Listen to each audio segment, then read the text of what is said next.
ஓசியாவின் புஸ்தகம் 1 அதிகாரம்.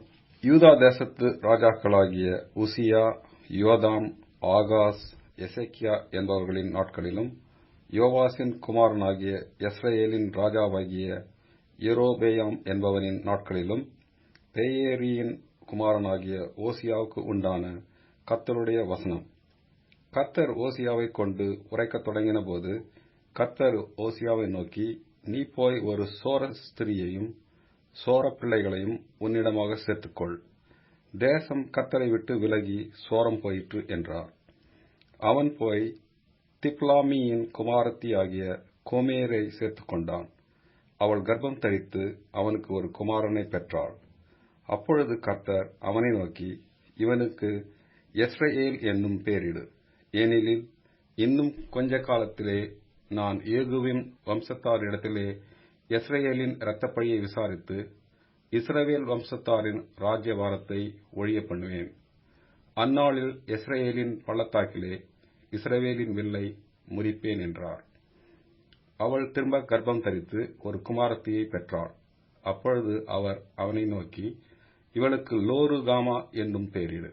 ஏனெனில் நான் இனி இஸ்ரவேல் வம்சத்தாருக்கு இரக்கம் செய்வதில்லை. நான் அவர்களை முழுவதும் அகற்றிவிடுவேன். யூதாவின் வம்சத்தாருக்கோ நான் இரக்கம் செய்வேன்.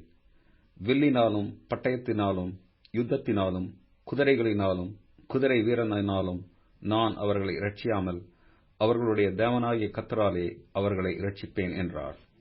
அவள் லோருகாமாவை முலை மறக்க பண்ணின பிற்பாடு கர்ப்பம் தரித்து ஒரு குமாரனை பெற்றாள்.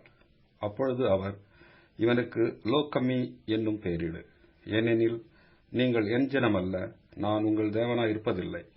என்றாலும் இஸ்ரவேல் புத்திரரின் தொகை அளக்கவும் எண்ணவும் கூடாத கடற்கரை மணலை போலிருக்கும். நீங்கள் என் ஜனமல்ல என்று அவர்களுக்கு சொல்வதற்கு பதிலாக, நீங்கள் ஜீவனுள்ள தேவனுடைய பிள்ளைகள் என்று அவர்களுக்கு சொல்லப்படும். அப்பொழுது யூதா புத்திரரும் இஸ்ரவேல் புத்திரரும் ஏகமாய் கூட்டப்பட்டு தங்களுக்கு ஒரே அதிபதியை ஏற்படுத்தி தேசத்திலிருந்து புறப்பட்டு வருவார்கள். இஸ்ரவேலின் நாள் பெரிதாயிருக்கும். ஓசியாவின் புத்தகம் 2 அதிகாரம். உங்கள் சகோதரரை பார்த்து அம்மி என்றும் உங்கள் சகோதரிகளை பார்த்து ருகாமா என்றும் சொல்லுங்கள். உங்கள் தாயோடே வழக்காடுங்கள். அவள் எனக்கு மனைவியும் அல்ல, நான் அவளுக்கு புருஷனும் அல்ல. அவள் தன் வேசித்தனங்களை தன் முகத்தினின்றும் தன் விபசாரங்களை தன் ஸ்தனங்களின் நடுவில் என்றும் விலக்கி போட கடவுள். இல்லாவிட்டால் நான் அவளை நிர்வாணமாக உரித்து அவள் பிறந்த நாளில் இருந்த வண்ணமாக அவளை நிறுத்தி அவளை அந்தர வெளியைப் போலாக்கி அவளை வறண்ட பூமியைப் போல் விட்டு அவளை தாகத்தால் சாக பண்ணுவேன். அவளுடைய பிள்ளைகள் சோரப் பிள்ளைகள் ஆகையால் அவர்களுக்கு இரங்காதிருப்பேன். அவர்களுடைய தாய் சோரம் போனாள். அவர்களை கர்ப்பம் தரித்தவள் இலட்சியான காரியங்களை செய்தாள். அப்பத்தையும் தண்ணீரையும் ஆட்டு மயிரையும் பஞ்சையும் எண்ணெயையும் பானங்களையும் கொடுத்து வருகிற என் நேசர்களை பின்பற்றி போவேன் என்றாள். ஆகையால் இதோ நான் உன் வழியை முள்ளுகளினால் அடைப்பேன்.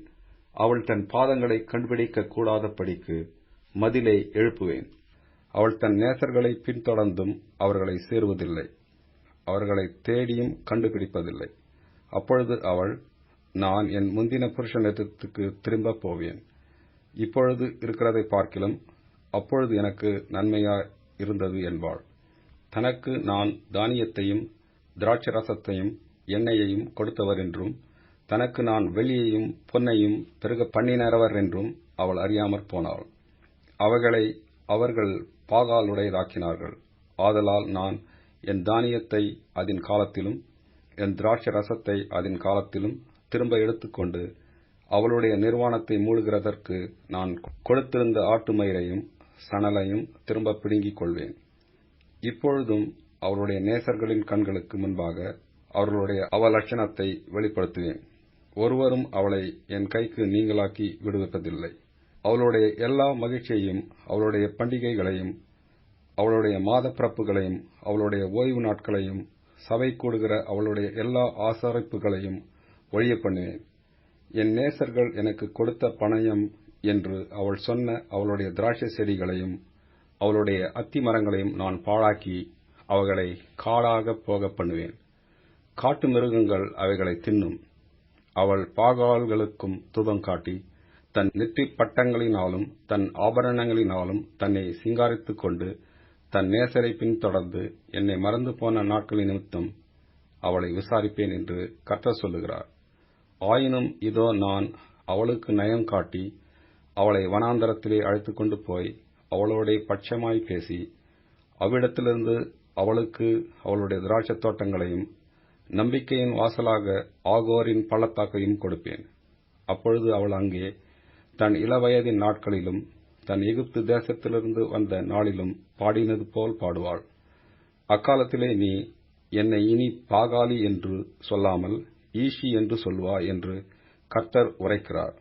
பாகால்களுடைய நாமங்களை அவள் வாயிலிருந்து அற்றுப்போக பண்ணுவேன். இனி அவைகளின் பெயரை சொல்லி அவளை நினைக்கிற நினைப்பும் இல்லாமற் போகும். அக்காலத்தில் நான் அவர்களுக்காக காட்டு மிருகங்களோடும் ஆகாயத்து பறவைகளோடும் பூமியிலே ஊறும் பிராணிகளோடும் ஒரு உடன்படிக்கை பண்ணி வில்லையும் பட்டயத்தையும் யுத்தத்தையும் தேசத்திலே இராதபடிக்கு முறித்து அவர்களை சுகமாய் படுத்துக் கொண்டிருக்க பண்ணுவேன். நித்திய விவாகத்துக்கென்று உன்னை எனக்கு நியமித்துக் கொள்வேன். நீதியும் நியாயமும் கிருபையும் உருக்க இரக்கமுமாய் உன்னை எனக்கு நியமித்துக் கொள்வேன். உண்மையாய் உன்னை எனக்கு நியமித்துக் கொள்வேன். நீ கர்த்தரை அறிந்து கொள்வாய். அக்காலத்தில் நான் மறுமொழி கொடுப்பேன் என்று கர்த்தர் சொல்லுகிறார். நான் வானங்களுக்கு மறுமொழி கொடுப்பேன், அவைகள் பூமிக்கு மறுமொழி கொடுக்கும். பூமி தானியத்துக்கும் திராட்சரசத்துக்கும் எண்ணெய்க்கும் மறுமொழி கொடுக்கும். இவைகள் இஸ்ரவேலுக்கும் மறுமொழி கொடுக்கும். நான் அவளை எனக்கென்று பூமியிலே விதைத்து இரக்கம் பெறாதிருந்தவளுக்கு இறங்குவேன். என் ஜனமல்லாதிருந்தவர்களை நோக்கி நீ என் ஜனம் என்று சொல்லுவேன். அவர்கள் என் தேவனே என்பார்கள் என்றார். ஓசியாவின் புஸ்தகம் 3ஆம் அதிகாரம். பின்பு கர்த்தர் என்னை நோக்கி, அந்நிய தேவர்களை மதித்து திராட்சரசமுள்ள பாத்திரங்களை விரும்புகிறவர்களான இஸ்ரவேல் புத்திரர் பெயரில் கர்த்தர் வைத்திருக்கிற அன்புக்கு ஒப்பாக நீ இன்னும் போய் தன் நேசரால் நேசிக்கப்பட்டவளும் விபச்சாரியுமான ஒரு ஸ்திரியை நேசித்துக்கொள் என்று சொன்னார். அப்பொழுது நான் அவளை எனக்கு 15 வெள்ளிக்காசுக்கும் 1.5 கலம் வார் கோதுமைக்கும் கொண்டு அவளை நோக்கி, நீ வேசித்தனம் பண்ணாமலும் ஒருவனையும் சேராமலும் அநேக நாள் எனக்காக காத்திரு, உனக்காக நானும் காத்திருப்பேன் என்றேன். இஸ்ரவேல் புத்திரர் அநேக நாள் ராஜா இல்லாமலும் அதிபதி இல்லாமலும் பலி இல்லாமலும் சிலை இல்லாமலும் ஏபோத் வஸ்திரம் இல்லாமலும் தேராபீம் இல்லாமலும் இருப்பார்கள். பின்பு இஸ்ரவேல் புத்திரர் திரும்பி தங்கள் தேவனாகிய கர்த்தரையும் தங்கள் ராஜாவாகிய தாவீதையும் தேடி கடைசி நாட்களில் கர்த்தரையும் அவருடைய தயவையும் நாடி அஞ்சிக்கையாய் வருவார்கள். ஓசியாவின் புஸ்தகம் 4ஆம் அதிகாரம். இஸ்ரவேல் புத்திரரே, கர்த்தருடைய வார்த்தையை கேளுங்கள். தேசத்து குடிகளோடே கர்த்தருக்கு வழக்கிருக்கிறது. அதேனென்றால் தேசத்திலே உண்மையும் இல்லை, இரக்கமும் இல்லை, தேவனை பற்றிய அறிவும் இல்லை. பொய்யானையிட்டு பொய் சொல்லி கொலை செய்து திருடி விபச்சாரம் பண்ணி மிஞ்சி மிஞ்சி போகிறார்கள். இரத்தப்பழிகளோடே இரத்தப்பழிகள் சேருகிறது. இது நிமித்தம் தேசம் புலம்பும். அதில் குடியிருக்கிற அனைவரோடும் கூட மிருக ஜீவன்களும் ஆகாயத்து பறவைகளும் தொய்ந்து போகும். கடலின் மச்சங்களும் வாரிக்கொள்ளப்படும். ஆகிலும் ஒருவனும் நியாயத்தை காண்பிக்கவும் ஒருவனும் அவர்களை கடிந்து கொள்ளவும் கூடாது. உன் ஜனங்கள் ஆசாரியனோடே வழக்காடுகிறவர்களைப் போல் இருக்கிறார்கள். ஆகையால் நீ பகலிலே இடறி விழுவாய், இரவிலே உன்னோடே கூட தீர்க்கதரிசியும் இடறி விழுவான். உன் தாயை நான் சங்காரம் பண்ணுவேன். என் ஜனங்கள் அறிவில்லாமையினால் சங்காரமாகிறார்கள். நீ அறிவை வெறுத்தாய். ஆகையால் நீ என் ஆசாரியனாய் இராதபடிக்கு நானும் உன்னை வெறுத்து விடுவேன். நீ உன் தேவனுடைய வேதத்தை மறந்தாய். ஆகையால் நானும் உன் பிள்ளைகளை மறந்து விடுவேன். அவர்கள் எவ்வளவாய் பெருகினார்களோ அவ்வளவாய் எனக்கு விரோதமாய் பாவம் செய்தார்கள். அவர்களுடைய மகிமையை இலட்சியாக மாறப்பண்ணுவேன். அவர்கள் என் ஜனத்தின் பாவத்தை தின்று அவர்களுடைய அக்கிரமத்தின் பேரில் பசிதாகமாய் இருக்கிறார்கள். ஆதலால் ஜனங்களுக்கு எப்படியோ ஆசாரியனுக்கும் அப்படியே. அவர்கள் வழிகளின்படி நான் அவர்களை விசாரித்து அவர்கள் கிரியைகளின்படி அவர்களுக்கு பலனளிப்பேன். அவர்கள் கர்த்தரை மதியாமல் இருக்கிறபடியினால் அவர்கள் தின்றாலும் திருப்தி அடையாதிருப்பார்கள். அவர்கள் வேசித்தனம் பண்ணினாலும் பலுகாதிருப்பார்கள். வேசித்தனமும் திராட்சரசமும் மதுபானமும் இருதயத்தை மயக்கும். என் ஜனங்கள் கட்டையினிடத்தில் ஆலோசனை கேட்கிறார்கள். அவர்களுடைய கோல் அவர்களுக்கு செய்தியை அறிவிக்கும் என்றிருக்கிறார்கள். வேசித்தன ஆவி அவர்களை வழித்தப்பி திரிய பண்ணிற்று. அவர்கள் தங்கள் தேவனுக்கு கீழ்ப்பட்டிராமல் சோரமார்க்கம் போனார்கள். அவர்கள் மலையுச்சியில் பலியிட்டு மேடுகளிலே கர்வாலி மரங்களின் கீழும் புன்னை மரங்களின் கீழும் அரச மரங்களின் கீழும் அவைகளில் நிழல் நல்லதென்று தூபம் காட்டுகிறார்கள். இது நிமித்தம் உங்கள் குமார்த்திகள் வேசித்தனமும் உங்கள் மருமக்கள்மார் விபச்சாரமும் செய்கிறார்கள். உங்கள் குமாரத்திகள் வேசித்தனம் செய்கிறது நிமித்தமும் உங்கள் மருமக்கள்மார் விபச்சாரம் செய்கிறது நிமித்தமும் நான் அவர்களை தண்டியாமல் இருப்பேனோ? அவர்கள் விலகி வேசிகளோடே கூட போய் தாசிகளோடே பலியிடுகிறார்கள். உணவில்லாத ஜனங்கள் அதனால் சிக்குண்டு விழுவார்கள். இஸ்ரவேலே, நீ சோரம் போனாலும் யூதாவாகிலும் அந்த பாவத்துக்குள்ளாகாதிருப்பதாக. கில்காலுக்கு வராமலும் பெத்தாவேனுக்கு போகாமலும் கர்த்தருடைய ஜீவனானை என்று ஆணையிடாமலும் இருப்பீர்களாக. இஸ்ரவேல் அடங்காத கிடாரியைப் போல் அடங்காதிருக்கிறது. இப்பொழுது கர்த்தர் அவர்களை விஸ்தாரமான வெளியிலே ஆட்டுக்குட்டியைப் போல் மேய்ந்து அலைய பண்ணுவார். எப்பிராயீம் விக்கிரங்களோடு இணைந்திருக்கிறான், அவனை போகவிடு. அவர்களுடைய மதுபானம் புளித்தது, அவர்கள் எப்பொழுதும் சோரம் போகிறார்கள். அவர்களுடைய அதிபதிகள் தாருங்கள் என்று இலட்சியானதை நாடுகிறார்கள். காற்று அவர்களை தன் சட்டைகளினால் இறுகி பிடிக்கும். அவர்கள் தங்கள் பலிகளால் வெட்கப்படுவார்கள். ஓசியாவின் புஸ்தகம் 5ஆம் அதிகாரம். ஆசாரியர்களே, இதை கேளுங்கள். இஸ்ரவேல் வம்சத்தாரே, கவனியுங்கள். ராஜாவின் வீட்டாரே, செவி கொடுங்கள். இந்த நியாய விசாரிப்பு உங்கள் மேல் செல்லும். நீங்கள் மிஸ்பாவில் கன்னியையும் தாபோரின் மேல் விரிக்கப்பட்ட வலையுமானீர்கள். நெறி தவறினவர்கள் மிகுதியும் வதை செய்கிறார்கள். அவர்கள் எல்லாரையும் நான் தண்டிப்பேன். எப்பிராயீமை நான் அறிவேன், இஸ்ரவேல் எனக்கு மறைவானதல்ல. எப்பிராயீமே, இப்பொழுது நீ சோரம் போனாயே, இஸ்ரவேல் தீட்டுப்பட்டதே. அவர்கள் தங்கள் தேவனுக்கு திரும்புவதற்கு தங்கள் கிரியையை சீர்திருத்த மாட்டார்கள். வேசித்தன ஆவி அவர்கள் உள்ளத்தில் இருக்கிறது, கர்த்தரை அறியார்கள். இஸ்ரவேலின் அகந்தை அவர்கள் முகத்துக்கு முன்பாக சாட்சியிடுகிறது. ஆகையால் இஸ்ரவேலும் எப்பிராயீமும் தங்கள் அக்கிரமத்தினால் இடருண்டு விழுவார்கள். அவர்களோடே யோதாவும் இடருண்டு விழுவான். அவர்கள் கர்த்தரை தேடும்படி தங்கள் ஆடுகளோடும் தங்கள் மாடுகளோடும் போவார்கள். அவரை காண மாட்டார்கள். அவர் அவர்களை விட்டு விலகினார். கர்த்தருக்கு விரோதமாக துரோகம் பண்ணினார்கள். அந்நிய பிள்ளைகளை பெற்றார்கள். இப்போதும் ஒரு மாதத்துக்குள்ளாக அவர்கள் தங்கள் பங்குகளோடே பட்சிக்கப்படுவார்கள். கிபியாவிலே எக்காலத்தையும் ராமாவிலே பூரிகையும் ஊதுங்கள். பெத்தாவேனிலே கதறுங்கள். பென்யமீனே, உன்னை பின்தொடருகிறார்கள். தண்டிப்பின் நாளிலே எப்பிராயீம் பாழாவான். நிச்சயமாய் வரப்போகிறதை இஸ்ரவேலின் கோத்திரங்களுக்குள்ளே அறிவிக்கிறேன்.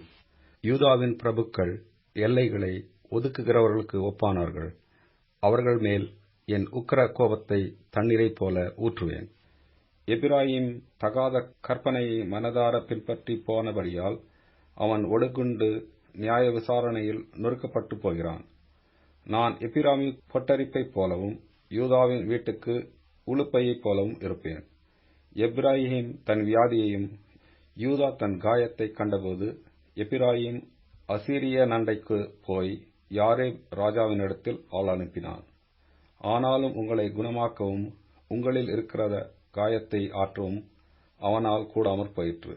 நான் எப்பிராயீமுக்கு சிங்கம் போலவும் யூதாவின் வம்சத்தாருக்கு பால சிங்கம் போலவும் இருப்பேன். நானே பீறி விட்டு போய்விடுவேன்.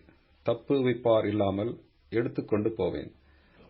அவர்கள் தங்கள் குற்றங்களை உணர்ந்து என் முகத்தை தேடும் மட்டும் நான் என் ஸ்தானத்துக்கு திரும்பி போய்விடுவேன். தங்கள் ஆபத்தில் என்னை கருத்தாய் தேடுவார்கள். ஓசியாவின் புஸ்தகம் 6ஆம் அதிகாரம். கர்த்தரிடத்தில் திரும்புவோம் வாருங்கள். நம்மை பீறினார், அவரே நம்மை குணமாக்குவார். நம்மை அடித்தார், அவரே நம்முடைய காயங்களை கட்டுவார். 2 நாளுக்கு பின்பு அவர் நம்மை உயிர்ப்பிப்பார். 3ஆம் நாளிலே நம்மை எழுப்புவார். அப்பொழுது நாம் அவருடைய சமூகத்தில் பிழைத்திருப்போம். அப்பொழுது நாம் அறிவடைந்து கர்த்தரை அறியும்படி தொடர்ந்து போவோம். அவருடைய புறப்படுதல் அருணோதயம் போல் ஆயத்தமாயிருக்கிறது. அவர் மழையைப் போலவும் பூமியின் மேல் பெய்யும் முன்மாரி பின்மாரியைப் போலவும் நம்மிடத்தில் வருவார். எப்பிராயீமே, உனக்கு என்ன செய்வேன்? யூதாவே, உனக்கு என்ன செய்வேன்? உங்கள் பக்தி காலையில் காணும் மேகத்தைப் போலவும் விடியற்காலையில் தோன்றும் பனியைப் போலவும் ஒழிந்து போகிறது. ஆகையால் தீர்க்கதரிசிகளைக் கொண்டு அவர்களை வெட்டினேன், என் வாய்மொழிகளைக் கொண்டு அவர்களை அதம் பண்ணினேன். உன்மேல் வரும் தண்டனைகள் வெளிச்சத்தைப் போல் வெளிப்படும். பலியை அல்ல, இரக்கத்தையும் தகன பலியை பார்க்கிலும் தேவனை அறிகிற அறிவையும் விரும்புகிறேன். அவர்களோ ஆதாமைப் போல் உடன்படிக்கையை மீறி அங்கே எனக்கு விரோதமாய் துரோகம் பண்ணினார்கள். கீலேயாத் அக்கிரமம் செய்கிறவர்களின் பட்டணம், அது இரத்த காலடிகளால் மிதிக்கப்பட்டிருக்கிறது. பரிகாரரின் கூட்டங்கள் ஒருவனுக்கு காத்திருக்கிறது போல் சீகேமுக்கு போகிற வழியிலே கொலை செய்கிற ஆசாரியரின் கூட்டம் காத்திருக்கிறது. தோஷமான காரியங்களையே செய்கிறார்கள். பயங்கரமான காரியத்தை இஸ்ரவேல் வம்சத்தாரிலே கண்டேன். அங்கே எப்பிராயீமின் வேசித்தனம் உண்டு, இஸ்ரவேல் தீட்டுப்பட்டு போயிற்று. யூதாவே, உனக்கு ஒரு அறுப்பு காலம் நியமிக்கப்பட்டிருக்கிறது. ஓசியாவின் புஸ்தகம் 7ஆம் அதிகாரம். நான் என் ஜனத்தின் சிறையிருப்பை திரும்பும் போதும், நான் இஸ்ரவேலை குணமாக்க விரும்பும் போதும், எப்பிராயீமின் அக்கிரமும் சமாரியாவின் பொல்லாப்புகளும் வெளிப்படுத்தப்படும். அவர்கள் வஞ்சனை செய்கிறார்கள். திருடன் உள்ளே வருகிறான், வெளியே பரிகாரரின் கூட்டத்தார் கொள்ளையிடுகிறார்கள். அவர்கள் பொல்லாப்பையெல்லாம் நான் நினைவில் வைத்திருக்கிறேன் என்று அவர்கள் தங்கள் இருதயத்தில் சிந்திக்கிறதில்லை. இப்போதும் அவர்களுடைய கிரியைகள் அவர்களை சூழ்ந்து கொண்டது. அவைகள் என் முகத்துக்கு முன் இருக்கிறது. ராஜாவை தங்கள் பொல்லாப்பினாலும் அதிபதிகளை தங்கள் பொய்களினாலும் சந்தோஷப்படுத்துகிறார்கள். அவர்கள் எல்லாரும் விபச்சாரக் கள்ளர். அப்பன் சுடுகிறவன் எரிக்கும் அடுப்பை போல் இருக்கிறார்கள். அவன் மாவை பிசைந்தது முதல் அது உப்பி போகும் மட்டும் அனலை முட்டாமல் ஓய்ந்திருக்கிறான். நம்முடைய ராஜாவின் நாள் என்று சொல்லி அதிபதிகள் திராட்சரசத்தை துருத்திகளிலால் அவனுக்கு வியாதி உண்டாக்குகிறார்கள். சரசக்காரரோடே கூட அவன் தன் கையை நீட்டுகிறான். அவர்கள் பதிவிருக்கும் போது தங்கள் இருதயத்தை அடுப்பை போல் ஆயத்தப்படுத்துகிறார்கள். அவர்களில் அடுப்பு மூட்டுகிறவன் இரா முழுதும் தூங்கினாலும் காலமேயோவென்றால் அது ஜுவாலிக்கிற அக்னியாய் எரியும். அவர்கள் எல்லாரும் அடுப்பைப் போல அனலாகி தங்கள் நியாயாதிபதிகளை பட்சித்தார்கள். அவர்களுடைய ராஜாக்கள் எல்லாரும் விழுந்தார்கள். அவர்களில் என்னை நோக்கி கூப்பிடுகிறவன் ஒருவனும் இல்லை. எப்பிராயீம் அந்நிய ஜனங்களோடே கலந்திருக்கிறான். எப்பிராயீம் திரும்பி போடாத அப்பம். அந்நியர் அவனுடைய பலத்தை தின்கிறார்கள். அவனோ அதை அறியான். நரைமயிரும் அவனில் தெளிந்திருக்கிறது. அவனோ அதை அறியாதிருக்கிறான். இஸ்ரவேலின் அகந்தை அவர்கள் முகத்துக்கு முன்பாக சாட்சியிட்டாலும் அவர்கள் தங்கள் தேவனாகிய கர்த்தரிடத்தில் திரும்பாமலும் இவை எல்லாவற்றிலும் அவரை தேடாமலும் இருக்கிறார்கள். எப்பிராயீம் பேதையான புறாவைப் போல இருக்கிறான்.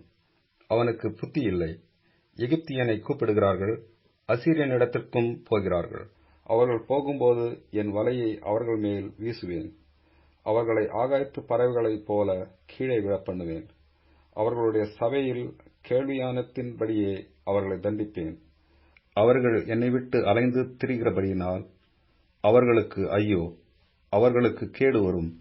எனக்கு விரோதமாக இரண்டகம் பண்ணினார்கள். நான் அவர்களை மீட்டிருந்தும் அவர்கள் எனக்கு விரோதமாக பொய் பேசுகிறார்கள். அவர்கள் தங்கள் படுக்கையில் அலறுகிறபோது தங்கள் இருதயத்தில் என்னை நோக்கி கூப்பிடுகிறதில்லை. அவர்கள் தானியத்துக்காகவும் திராட்சரசத்துக்காகவும் கூடுகிறார்கள். என்னை வெறுத்து விலகிப் போகிறார்கள். நான் அவர்களை தண்டித்தேன். அவர்களுடைய பயங்கள் திரும்ப பலப்படவும் பண்ணினேன். ஆகிலும் எனக்கு விரோதமாக பொல்லாப்பு நினைக்கிறார்கள், திரும்புகிறார்கள். ஆனாலும் உன்னதமானவரிடத்திற்கு அல்ல, மோசம் போக்கிற வில்லை போலிருக்கிறார்கள். அவர்களுடைய அதிபதிகள் தங்கள் நாவினுடைய உக்கிரத்தின் நிமித்தம் பட்டயத்தால் விழுவார்கள். இதுவே எகிப்து தேசத்தின் நிமித்தம் அவர்களுக்கு வரும் நிந்தை. ஓசியாவின் புஸ்தகம் 8ஆம் அதிகாரம். உன் வாயிலே எக்காலத்தை வை. அவர்கள் என் உடன்படிக்கையை மீறி என் நியாயப்பிரமாணத்துக்கு விரோதமாக துரோகம் பண்ணினபடியினால் கர்த்தருடைய வீட்டின் மேல் சத்துரு கழுகையைப் போல் பறந்து வருகிறான். எங்கள் தேவனே, உம்மை அறிந்திருக்கிறோம் என்று சொல்லி இஸ்ரவேலர் கூப்பிடுவார்கள். ஆனாலும் இஸ்ரவேலர் நன்மையை வெறுத்தார்கள். சத்துரு அவர்களை தொடருவான். அவர்கள் ராஜாக்களை ஏற்படுத்திக் கொண்டார்கள், ஆனாலும் என்னாலே அல்ல. அதிபதிகளை வைத்துக் கொண்டார்கள், ஆனாலும் நான் அறியேன். அவர்கள் வேரறுப்புண்டு போகும்படி தங்கள் வெள்ளியினாலும் தங்கள் பொன்னினாலும் தங்களுக்கு விக்கிரகங்களை செய்வித்தார்கள். சமாரியாவே, உன் கன்றுக்குட்டி உன்னை வெறுத்து விடுகிறது. என் கோபம் அவர்கள் மேல் மூண்டது. எதுவரைக்கும் சுத்தாங்கம் அடைய மாட்டாதிருப்பார்கள். அதுவும் இஸ்ரவேலருடைய செய்கையே. தட்டான் அதை செய்தான், ஆதலால் அது தேவன் அல்லவே. சமாரியாவின் கன்றுக்குட்டி துண்டு துண்டாய் போகும். அவர்கள் காற்றை விதைத்து சூறைக்காற்றை அறுப்பார்கள். விளைச்சல் அவர்களுக்கு இல்லை. கதிர்மாவை கொடுக்க மாட்டாது. கொடுத்தாலும் அந்நியர் அதை விழுங்குவார்கள். இஸ்ரவேலர் விழுங்கப்படுகிறார்கள். அவர்கள் இனி புறஜாதிகளுக்குள்ளே விரும்பப்படாத பாத்திரத்தைப் போல் இருப்பார்கள். அவர்கள் தனித்து திரிகிற காட்டுக்கழுதை போல் அசிரிய அரண்டைக்கு போனார்கள். எப்பிராயீமர் நேசரை கூலிக்கு பொருத்திக் கொண்டார்கள். அவர்கள் புறஜாதியரை கூலிக்கு பொருத்திக் கொண்டாலும் இப்பொழுது நான் அவர்களை கூட்டுவேன். அதிபதிகளின் ராஜா சுமத்தும் சுமையினால் அவர்கள் கொஞ்ச காலத்துக்குள்ளே அகப்படுவார்கள். எப்பிராயீம் பாவம் செய்வதற்கேதுவாய் பலிப்பீடங்களை பெருக பண்ணினார்கள். ஆதலால் பலிப்பீடங்களே அவர்கள் பாவம் செய்வதற்கு ஏதுவாகும். என் வேதத்தின் மகத்துவங்களை அவர்களுக்கு எழுதி கொடுத்தேன். அவைகளை அந்நிய காரியமாக எண்ணினார்கள். எனக்கு செலுத்தும் பலிகளின் மாம்சத்தை அவர்கள் பலியிட்டு புசிக்கிறார்கள். கர்த்தர் அவர்கள் மேல் பிரியமாகிறார். அவர்களுடைய அக்கிரமத்தை அவர் நினைத்து அவர்கள் பாவத்தை விசாரிக்கும் போதோவெனில் அவர்கள் எகிப்துக்கு திரும்பி போவார்கள். இஸ்ரவேல் தன்னை உண்டாக்கினவரை மறந்து கோயில்களை கட்டுகிறான். யூதா அரணான பட்டணங்களை பெருக பண்ணுகிறான். ஆனாலும் நான் அதன் நகரங்களில் அக்னியை வரப்பண்ணுவேன். அது அவைகளின் கோயில்களை பட்சிக்கும். ஓசியாவின் புஸ்தகம் 9ஆம் அதிகாரம். இஸ்ரவேலே, மகிழ்ச்சியாயிராதே, மற்ற ஜனங்களைப் போல் களி கூறாதே. உன் தேவனை விட்டு நீ சோரம் போனாய். தானியம் போரடிக்கிற சகல களங்களிலும் பணயத்தை நாடுகிறாய். தானிய களமும் திராட்சை தொட்டியும் அவர்களை பிழை கூட்டுவதில்லை. அவர்களுக்கு திராட்சை ரசம் ஒழிந்து போகும். அவர்கள் கர்த்தருடைய தேசத்தில் குடியிருப்பதில்லை. எப்பிராயீமர் திரும்ப எகிப்துக்கு போவார்கள். அசரியாவில் தீட்டுள்ளதை புசிப்பார்கள். அவர்கள் கர்த்தருக்கு திராட்சை ரசத்தின் பானபலியை வார்ப்பதும் இல்லை. அவருக்கு அங்கீகரிப்பாயிருப்பதும் இல்லை.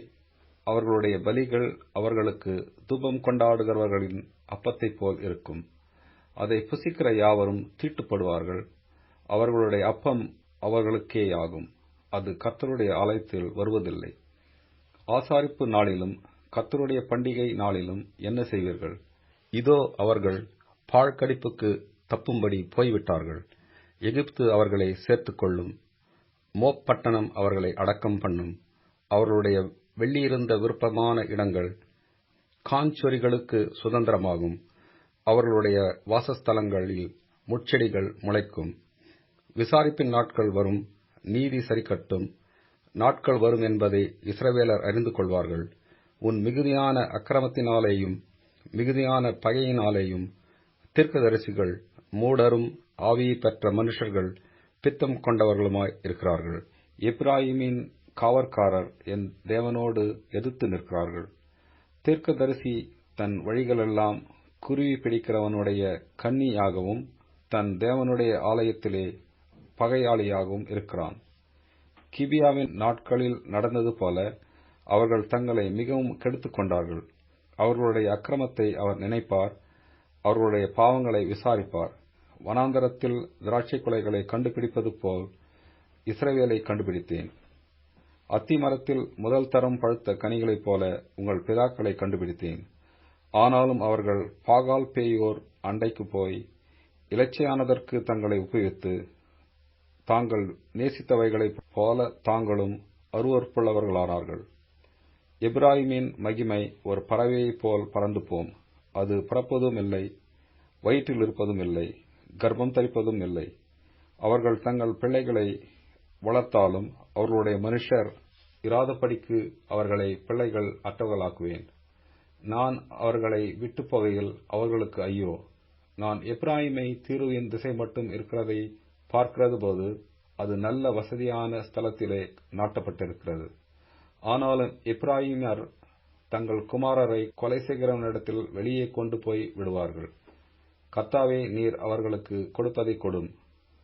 அவர்களுக்கு விழுந்து போகிற கர்ப்பத்தையும் பாலற்ற முலைகளையும் கொடும். அவர்களுடைய பொல்லாப்பையெல்லாம் கில்காலில் நடக்கும். அங்கே நான் அவர்களை வெறுப்பேன். அவர்களுடைய பொல்லாப்பை நிமித்தம் அவர்களை நான் என் சமூகத்தை விட்டு துரத்துவேன். இனி அவர்களை நேசிக்க மாட்டேன். அவர்களுடைய அதிபதிகள் எல்லாரும் துரோகிகள்.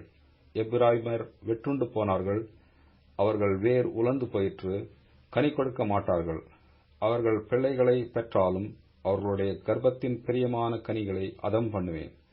அவர்கள் அவருக்கு செவி கொடாமற் போனபடியால் என் தேவன் அவர்களை வெறுத்து விடுவார். அவர்கள் அந்நிய ஜாதிகளுக்குள்ளே அலைந்து திரிவார்கள். ஓசியாவின் புஸ்தகம் 10ஆம் அதிகாரம். இஸ்ரவேல் பலனற்ற திராட்சை செடி. அது தனக்குத்தானே கனி கொடுக்கிறது. அவன் தன் கனியின் திரளுக்கு சரியாய் பலிபீடங்களை திரளாக்குகிறான். தங்கள் தேசத்தின் செழிப்புக்கு சரியாய் சிறப்பான சிலைகளை செய்கிறார்கள். அவர்கள் இருதயம் பீடிக்கப்பட்டிருக்கிறது. இப்போதும் குற்றம் சுமத்தப்படுவார்கள். அவர்கள் பலிபீடங்களை இடித்து அவர்கள் சிலைகளை நாசமாக்குவார். நான் கர்த்தருக்கு பயப்படாமற் போனபடியினால் நமக்கு ராஜா இல்லை.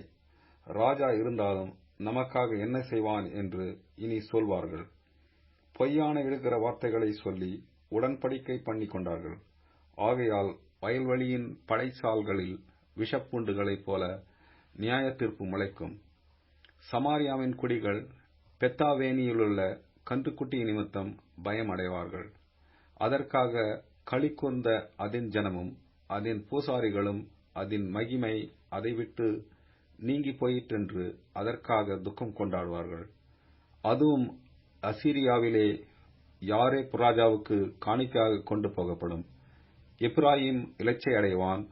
இஸ்ரவேல் தன் ஆலோசனையினாலே வெட்கப்படுவான். சமாரியாவின் ராஜா தண்ணீரின் மேல் இருக்கிற நுரையைப் போல் அழிந்து போவான். இஸ்ரவேலுடைய பாவமாகிய ஆபேலின் மேடைகள் அழிக்கப்படும். முட்செடிகளும் முட்புண்டுகளும் அவர்கள் பலிபீடங்களின் மேல் முளைக்கும். பர்வதங்களை பார்த்து எங்களை மூடுங்கள் என்றும் குன்றுகளை பார்த்து எங்கள் மேல் விழுங்கள் என்றும் சொல்வார்கள். இஸ்ரவேலே, நீ கிபியாவின் நாட்கள் முதல் பாவம் செய்து வந்தாய். கிபியாவிலே அக்கிரமக்காரர் மேல் வந்த யுத்தம் தங்களை கிட்டுவதில்லை என்று அந்த நிலையிலே நிற்கிறார்கள். நான் அவர்களை தண்டிக்க விரும்புகிறேன். அவர்கள் செய்த 2 வித பாவங்களை நிமித்தம் கட்டப்படும்போது ஜனங்கள் அவர்களுக்கு விரோதமாய் கூடுவார்கள். எப்பிராயீம் நன்றாய் பழக்கப்பட்டு போரடிக்க விரும்புகிற கடாரியாயிருக்கிறான். ஆனாலும் நான் அவன் அழகான கழுத்தின் மேல் நுகத்தடியை வைப்பேன். எப்பிராயீமை ஏர்பூட்டி ஓட்டுவேன். யூதா உழுவான். யாக்கோபு அவனுக்கு பரம்படிப்பான். நீங்கள் நீதிக்கென்று விதை விதையுங்கள். தயவுக்கொத்ததாய் அறுப்பு அருங்கள். உங்கள் தரிசு நிலத்தை பண்படுத்துங்கள். கர்த்தர் வந்து உங்கள் மேல் நீதியை வருஷிக்க பண்ணு மட்டும் அவரை தேட காலமாயிருக்கிறது. அநியாயத்தை உழுதீர்கள். தீவினையை அறுத்தீர்கள். பொய்யின் கனிகளை புசித்தீர்கள். உங்கள் வழியையும் உங்கள் பராக்கிரமசாலிகளின் திரளையும் நம்பினீர்கள். ஆகையால் உங்கள் ஜனங்களுக்குள் அமளி எழும்பும். பிள்ளைகளின் மேல் தாய் மோதியடிக்கப்பட்ட யுத்த நாளில் பெத்தார்பேலை சல்மான் அழித்தது போல உங்கள் எல்லா அரண்களும் அழிக்கப்படும். உங்களுடைய கொடிய பொல்லாப்பினால் பெத்தேல் இப்படிப்பட்டதை உங்களுக்குச் செய்யும். அதிகாலமே இஸ்ரவேலின் ராஜா முற்றிலும் சங்கரிக்கப்படுவான். ஓசியாவின் புஸ்தகம் 11ஆம் அதிகாரம். இஸ்ரவேல் இளைஞனாயிருந்தபோது நான் அவனை நேசித்தேன். எகிப்திலிருந்து என்னுடைய குமாரனை வரவழைத்தேன். அவர்கள் தங்களை அழைக்கிறவர்களின் முகத்துக்கு விலகி போய்விட்டார்கள். பாகால்களுக்கு பலியிட்டு விக்கிரங்களுக்கு தூபம் காட்டினார்கள். நான் எப்பிராயீமை கைப்பிடித்து நடக்க பழகினேன்.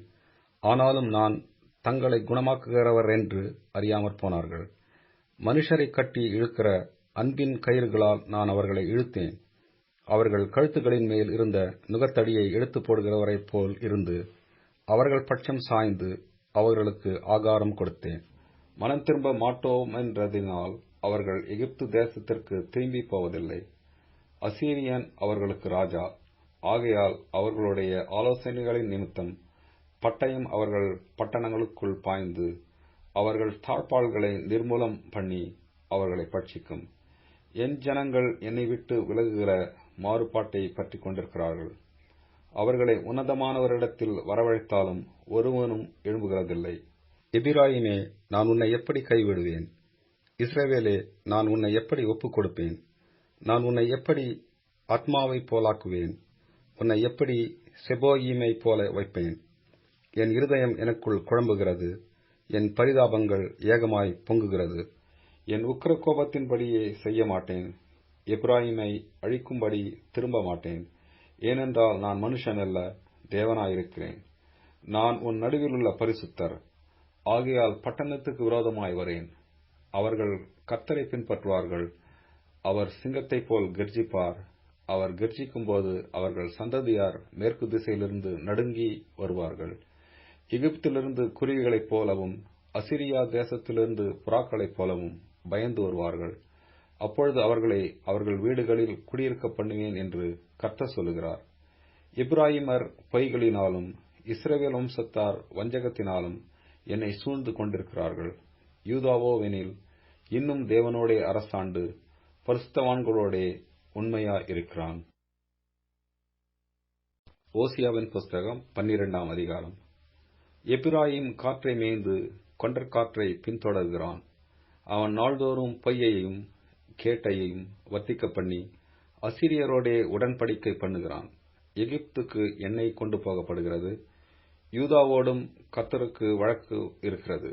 அவர் யாக்கோபை அவன் வழிகளுக்கு தக்கதாக விசாரிக்கப் போகிறார். அவன் கிரியைகளுக்கு தக்கதாக அவனுக்கு நீதியை சரிக்கட்டுவார். அவன் தாயின் கர்ப்பத்திலே தன் சகோதரனுடைய குதிகாலை பிடித்தான். தன் பலத்தினால் தேவனோடே போராடினான். அவன் தூதனானவரோடே போராடி மேற்கொண்டான். அழுது அவரை நோக்கி கெஞ்சினான்.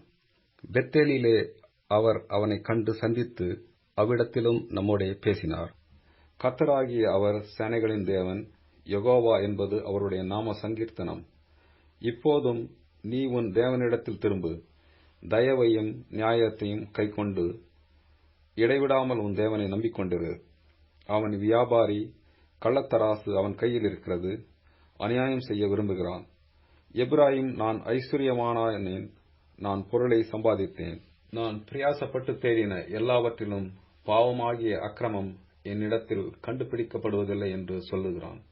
உன்னை எகிப்து தேசத்திலிருந்து அழைத்து வந்தது முதற்கொண்டு உன் தேவனாகிய கர்த்தராகிய நான் பண்டிகை நாட்களில் செய்யப்படுகிறது போல் திரும்பவும் உன்னை கூடாரங்களில் தாபரிக்க பண்ணுவேன். அப்படியே தீர்க்கதரிசிகளோடே சொன்னேன். நான் அநேகம் தரிசனங்களை அருளினேன். தீர்க்கதரிசிகளை கொண்டு உமைகளால் பேசினேன். கீலேயாத் அக்கிரம ஸ்தலமோ? ஆம், அவர்கள் அபத்தரனானார்கள். கில்காலிலே காளைகளை பலியிடுகிறார்கள். அவர்களுடைய பீடங்கள் வயல் வரப்புகளில் இருக்கிற கற்குவியலைப் போல் இருக்கிறது. யாக்கோபு சீரியா தேசத்துக்கு ஓடிப்போய் இஸ்ரவேல் ஒரு பெண்ணுக்காக ஊழியம் செய்து ஒரு பெண்ணுக்காக ஆடு மேய்த்தான். கர்த்தர் ஒரு தீர்க்கதரிசியைக் கொண்டு இஸ்ரவேலை எகிப்திலிருந்து புறப்பட பண்ணினார். தீர்க்கதரிசியினால் காக்கப்பட்டான். எப்பிராயிமோ அவரை மிகவும் கோபப்படுத்தினான். ஆகையால் அவனுடைய ஆண்டவர் அவனுடைய இரத்தப்பழிகளை அவன் மேல் சுமத்தி அவன் செய்த நிந்தையை அவன் மேல் திருப்புவார். ஓசியாவின் புஸ்தகம் 13ஆம் அதிகாரம். எப்ராயிம் பேசினபோது நடுக்கம் ஒன்றாயிற்று. அவன் இஸ்ரவேலிலே மேன்மை பெற்றான். அவன் பாகால் விஷயத்திலே குற்றம் செய்து மடிந்து போனான்.